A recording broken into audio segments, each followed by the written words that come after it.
We are the masters of the movieverse. And I am Anthony. This is Norman. We got the producer, Mario. Hello. What's up, everybody? And, we're here to talk about some movies. That's what we do. Today, we're going to be talking about post-apocalyptic movies. There goes our West. Yeah. I mean those other guys. Yeah. You know, the Hills Have Eyes people.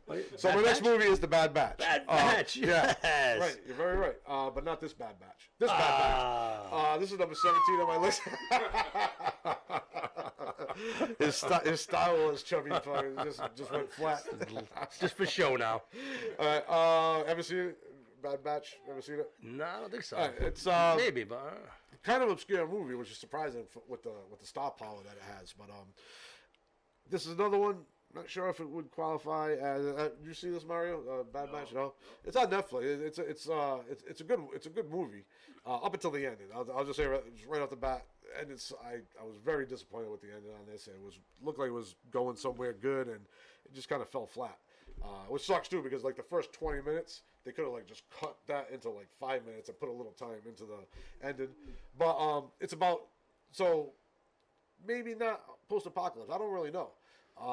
But basically what they did is they sectioned off either all of Texas or a part of Texas, and they turned it into like a detainment zone for like criminals. That's what the Bad Batch. So if you like had too many run-ins with the law, instead of like taxpayers paying, it's really not a bad idea. Instead of having taxpayers pay it, they just sectioned off a big area of the Texas desert and said, "Hey, you just go live there until you die." so instead of New York, you went there. Yeah, exactly. Yeah, right. Yeah. Or maybe because it's so far away. Right. If you do a crime, you go into this one. It could This be. is New York, you go over there. Could be, yeah. Maybe it's the same universe. I Maybe. don't know. It might be. 'Cause it was the same idea. Yeah. They just throw you in there, and basically when the people went there, it might have been. I don't know if they covered all the towns, but they really centered on two like kind of settlements that people would go to. So you had the bridge people. They settled into like it looked like an airplane graveyard kind of thing. I got a little ahead of myself. And then you had Comfort, which was more like your, kind of your quintessential post-apocalyptic little town. You know what I mean? Yeah. So the bridge people, what they did for meat, for food, was hunt down the new people that came that they tossed into the quarantine zone. So they basically wait for fresh fish, basically, new arrivals, and they'd hunt you down, take you, chain you down up over in Bridgetown, and they'd eat you a limb at a time. So they just keep you alive to keep the meat fresh. And they did it all nice. They cut your arm off and then cauterize it with a hot frying pan. And this is so our heroine, I guess you'd say, the main actress there, Arlen. She gets thrown into this containment zone, and she gets found by the bridge people. They drag her back, they chain her, and the very first scene, like one of the very first scenes, is her getting her arm and her leg. They get cut right off. Yeah. So, like right off the bat, you're like, what the hell? You know what I mean? It was kind of, it sets like all the events in motion. So it was pretty cool. And then she eventually escapes. She escaped once again. I don't know what it is with the apocalypse. How she escape with nubs? Well, because she wiped shit on herself too. I guess that's a thing nubs? in the apocalypse. Like, how do you climb the fence? Well, all right. Get out? There was no fence. Like I said, there was just. But they were like, and it's funny because all the bridge people, they're all like buff and they're all like lifting weights because me and all the people, they're eating protein. Yeah. Yeah. In Comfort, all they eat is like noodles and shit, and like that's so much carbs. And drugs. That's how they keep them happy. When somebody had a big supply of drugs in there, and they keep them all. So they must be pumping weights back there too. They were, yeah. Like one of the scenes, you see they're all pumping weights and shit. That makes sense. So she ends up, she gets away. So she wipes herself in shit because the lady comes over to take another limb, and she's like, she got to drag her over to wash her. Wait, was this a different movie? Different movie. Another one. With ship wiping. Yeah, it must be a thing. Maybe that's a thing in the apocalypse. We got to do that in the segment. All the shit wiping movies. Maybe not. I had my fill. I don't think there's any more shit wipers in this one. But yeah, so that's how she escapes. She ends up like the lady has to unchain her, and then while she's not looking, she grabs something and whacks the lady over the head, and she finds a skateboard and skedaddles out of the desert.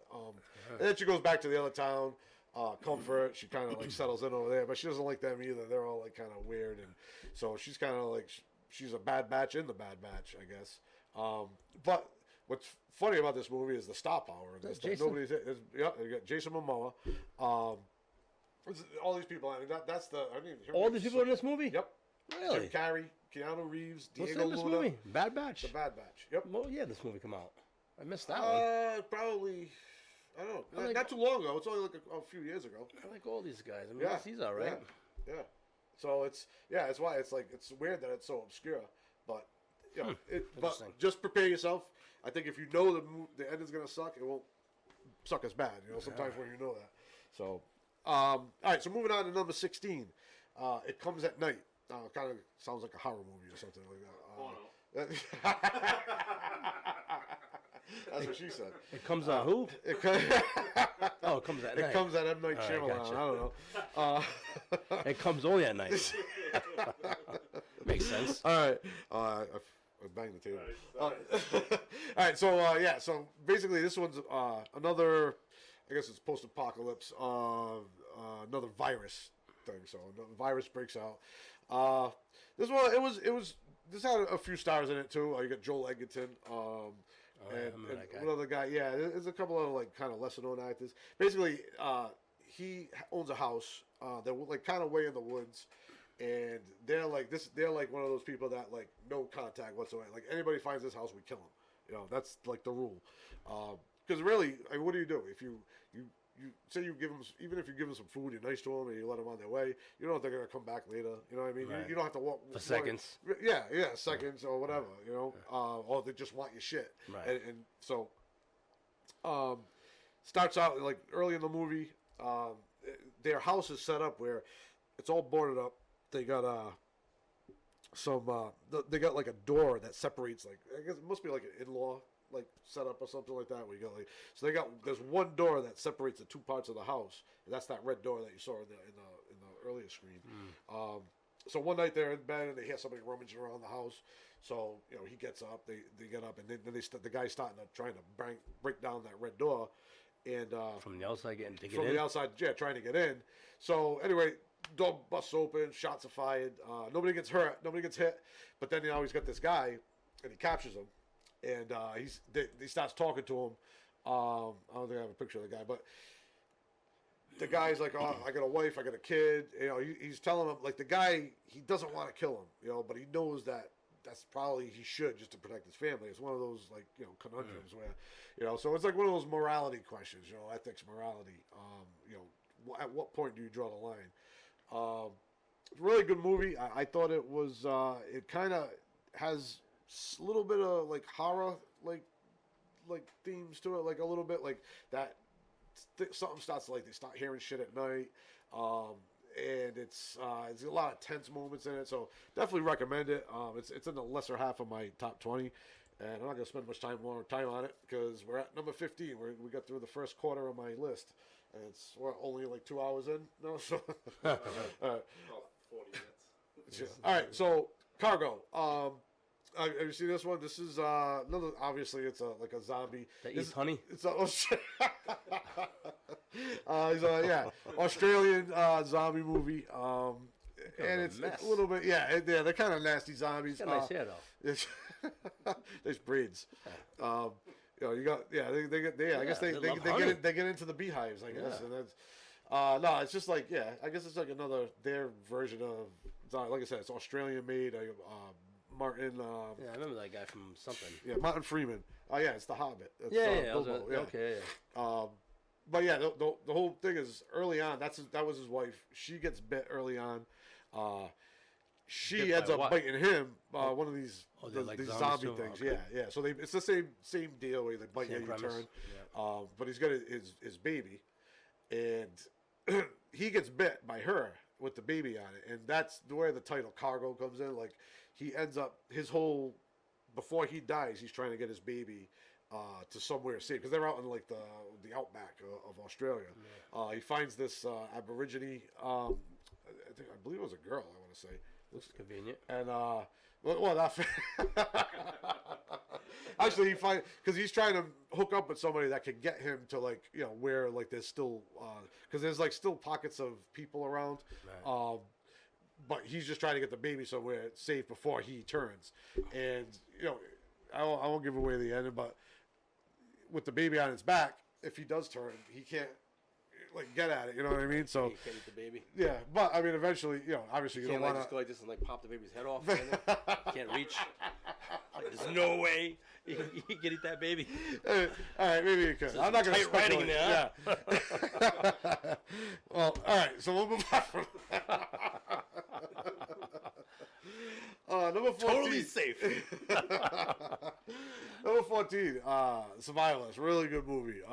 Kind of a bleak one. And I kind of tend to like the... When you talk about post-apocalypse, it ain't a party. You know what I mean? It's supposed to be kind of dark. And Who is that? it's... I don't know his name. You've seen him probably in movies, yeah. But he's just, once again, we're on that, like, where do you draw the line of connecting with society or people? He is, like, completely alone. He has no family. He's got nothing. He's got just, he's got a little farm. I wouldn't even call it a farm. It's like a garden, living off in the woods. And he, the movie starts with him, like, burying somebody and throwing them in a ditch. Like, so that's like how he deals. Anybody that finds him, he's gonna kill you. And not because he's an asshole, just because he doesn't low on food. Low on food and just low on trust. Like all your run-ins with people are probably gonna be, It's like a killer hermit. and not too good. Yeah, he is. Yeah, exactly. So during the course of the movie, like early on, these two show up in front of his daughter. This is probably like the same scene where they shows up. It's a mother and a daughter, and they came in and they're desperate. They're starving, so they're asking him for food. At first, they want to trade seeds with him, like seeds so we can plant. And I do, man. like seeds. Seeds. Well, when he doesn't want those seeds, they said you can drop your seed in my daughter, basically. Yeah, pretty. And he takes him up on that offer. Really? So it's like this is like one of the most realistic. So it's hard to get along with when his girls around. It's a little different. Well, he's like he ain't had no play in a while. I mean, look at him. Even if they were around, they probably wouldn't be. They're not flocking at him. But like it's he's a man. He's got needs. He's like, hey, this might be my last chance. You never know. So he takes her up on it. He gives him some food. So he's gonna then he locks the mother. He locks the mother in the back room, and he does his thing. Next day he wakes up. He's gonna kick him out, and then she kind of convinces him. The daughter I kind of acts like she likes him. She actually shaves him, which was weird. His balls? She shaves his beard. Beard. Yeah, Oh. but it's like I know some girls like it smooth. I don't even want to know what his fucking balls But this is look like. old, so I mean, he's probably rocking like the '60s. Who knows? That was actually this was only like a couple of years ago. Yeah. Yeah, but this took place a long time ago. No, well, no, Right? I don't know. No, I don't think so. This is like the future. I timeline? think. Okay, Yeah. okay. Yeah, like you said, it's post-apocalypse. Okay, So it's but and it goes on. Like they end up convincing them to get them to stay, one way or another. But the whole time they're plotting. Like the mother, she's like plotting. She like keeps telling her like to grab the shells for the shotgun, and like they're trying to kill him, get him out of the picture and take over. Yeah. Okay. In the meantime, every night he's he's in bed with her. I don't think it bothers the mother too much. The mother she's kind of a bitch. And that's kind of how the movie progresses. There's a scene where somebody, she runs into somebody, some other guy, and he takes her. It was like their plot was ready to hatch. They were gonna kill him, and he ends up rescuing her. And so they kind of like get a soft spot for him, but she still wants to kill him. But the daughter like because the guy came over and saved his Did he life. ever bang her? Her? No. That's why he wants to kill her. That makes sense. Yeah, because the daughter's not in on it. Yeah.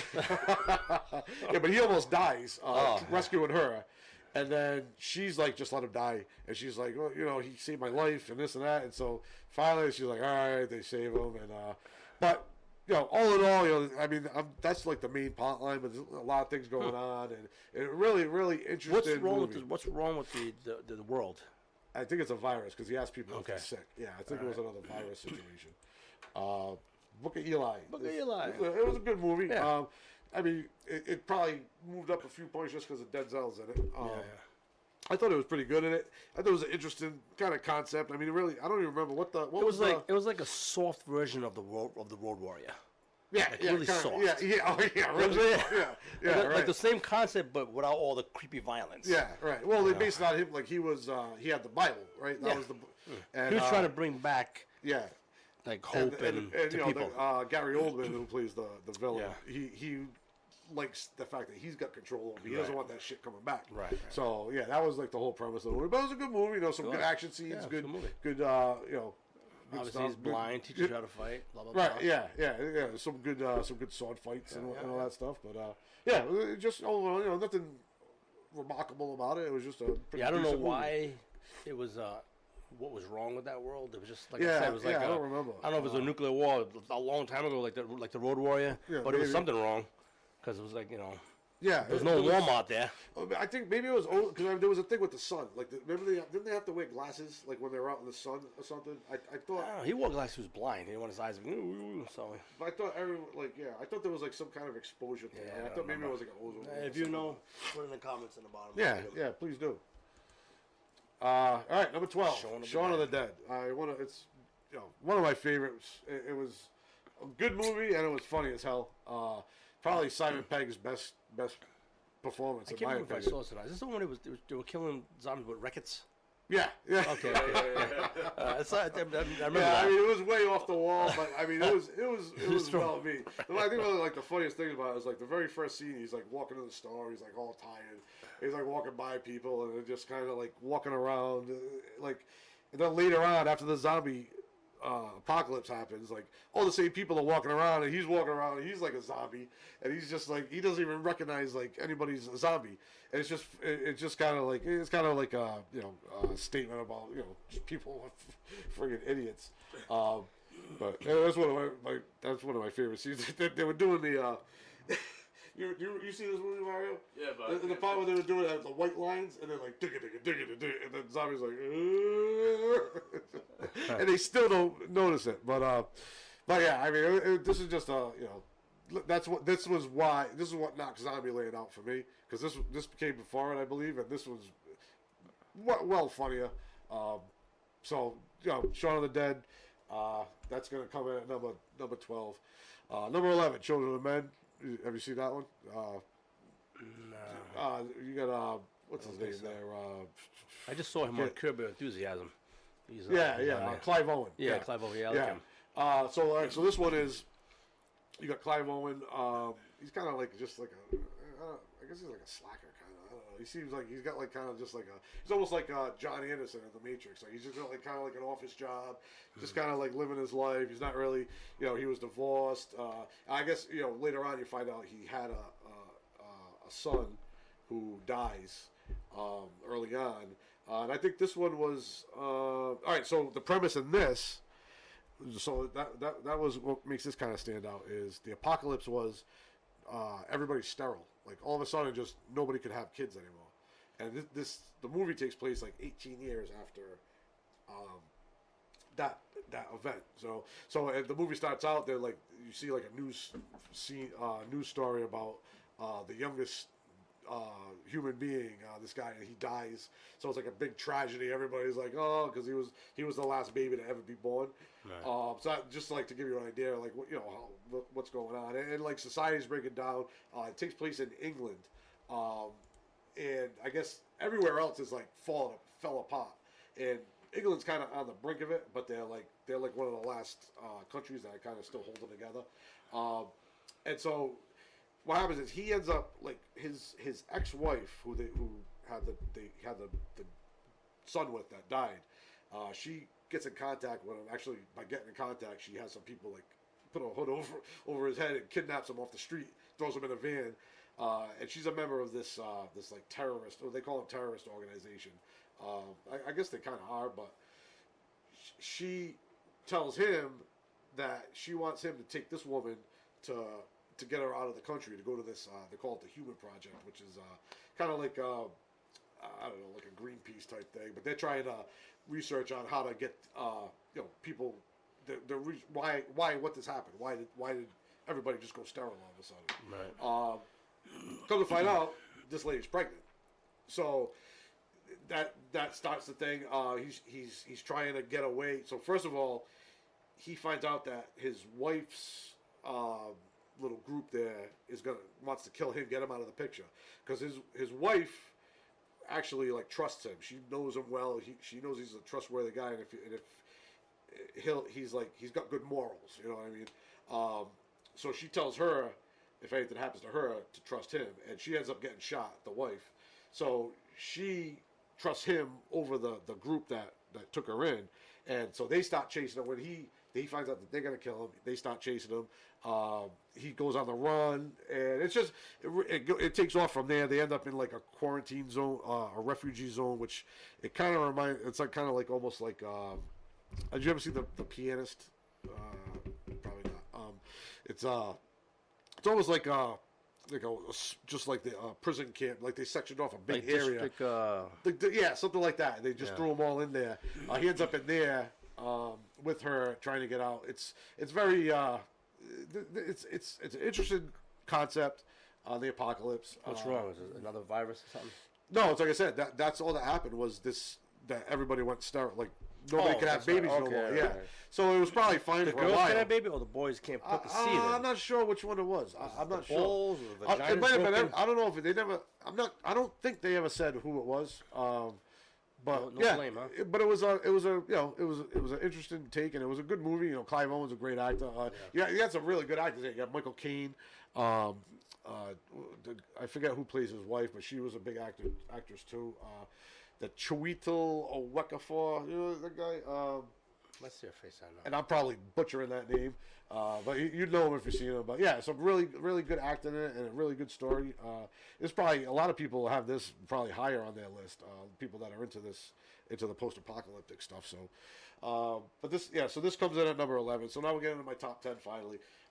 Stakeland, kind of the zombie apocalypse with vampires. Highly, I mean, I wouldn't say underrated. I mean, it does gets good reviews and everything. Just not that well known. It's basically, it's basically just a romp across a vampire wasteland. Really is the only way to put it, but it's just really interesting. It's got some good actors in it. Vic D'Amici, obviously that's why I like that guy. Very but no, he actually plays good. You've probably seen him in small parts in other movies.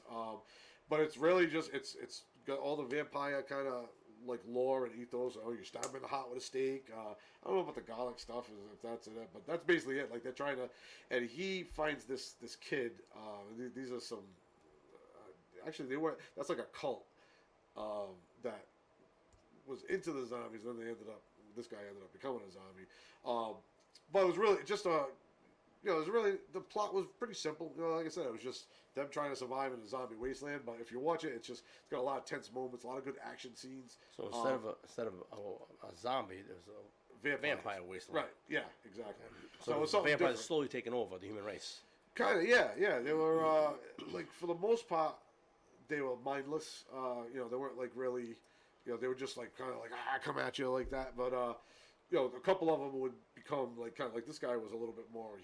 For some reason he was like a little more evolved. I think maybe they were starting to evolve or something like that. So also Kelly McGillis from Top Gun, she was in it, and Danielle Harris of Halloween fame, the little girl from Halloween. Yeah. I see her face, So some decent actors. Probably not A-list, but they're up there. But it was just a well-made movie. It's kind of like one of those hidden gems, So definitely worth seeing. Now I'll probably get some slack for this, but I don't care. This is one of my favorite post-apocalypse movies. Kevin Costner's The Postman. A lot better than Waterworld, at least. We'll put it that way. But no, I just thought like they really captured like the whole wasteland scenario. I think the premise of this was there was a war, so it was like there was. Definitely a nuclear war. They mentioned like some people have trouble reproducing, and when they do, they have like mutant kids and stuff. So one thing that was one part in the movie was like comes into this town, and the girl's like this, like, this really pretty girl comes up to him. She starts dancing with him. She's like, "Are you clean?" She's like, she basically, her and her husband come up to him to have sex with the because they see that he's not, like, he doesn't. They call it the bad mumps, I think. So you don't have the bad mumps. But the movie overall, I mean, Will Patton did a great job as General Bethlehem. Lawrence Tate, I think he was incredible in this movie. He had some really, really, really, like, emotional parts in it. This movie gets a lot of slack. A lot of people didn't like it. They thought it didn't do well critically. I don't think it did well in the movies. So I don't know why. I can't really put my finger on what I liked about this movie. But I like, first of all, he finds, so he's just a drifter, doesn't want to attach himself to any towns or anything, and he pretty much makes his money doing plays. Like, he'll go from town to town and just, like, do Shakespeare and stuff and pass the hat, And one night he gets found by them. He was doing a play in a town, and they're the wholeness. That's what they call it. He's just creating this army to take over what's left of America. And the way they get their soldiers is they'll go into a town and they just conscript people. They'll say, "All right, I want 10 people, 10 men from age 14 to 50," and he'll just take them into the army and just beat them into submission. And so he's in one of the towns at the time doing his play when Bethlehem and his army come in, and they end up taking him. He's like, "I'm not part of this town," and all this stuff. But they take him in. They put him into this boot camp or whatever. He's being made into one of their soldiers, but the whole time he just wants to get out and escape. And he ends up escaping, but he's, like, close to death. It's raining, and he finds a mail truck, an old mail truck, and he goes into it to get warm. He starts, like, burning the mail to get warm. He finds a lighter in there, and he takes there's a skeleton of a mailman. And he takes the uniform. So then once he gets out of there, he starts roaming the countryside again. He comes to his next town. Now he's got this idea. He's going to tell people that, because the people are living in these little small communities, and nobody communicates with anybody. The only communication they have from the outside world is when this guy rolls into town. So he tells them that he's a postman from the restored United States. He makes up this big long story, and at first they're like ready to shoot him, and he starts pulling mail out of the bag, and he starts reading, is this person here, and then he finally hits one. He gets lucky, and one of the letters is for somebody in the town. She's like, did he just say my name? And then they take him in. So he just bullshit his way in the town, and the whole time he's trying to get out of it, but he just kind of gets rolled up into this story that he made up, and that pulls all these people together, and all the communities end up revolting against this army. And it's all because of him, and it's just a really, it was just a really good story. Maybe some, I don't know. I don't know why people didn't like it. But it's my number 9 movie. So if there is reasons why people didn't like it, maybe people didn't like it because, let us know. Well, people don't like Kevin Costner, I think, is part of it. I like him. I just maybe this is just my side foot opinion on probably why. Because when people don't get their mail in real life, they get pissed, right? It's a problem. So when you watch this movie, right, and people are not getting their mail, and he finds all that big bag in there, people snap. It brings you to a place. Oh, I can't watch this movie. People go It's postal. almost like, They went postal. yeah. This is postmark 17 years ago. Where's my shit? Where's my Amazon package? But yeah, that's it was a good movie. I liked it. It's in my top 10. So if you don't like it.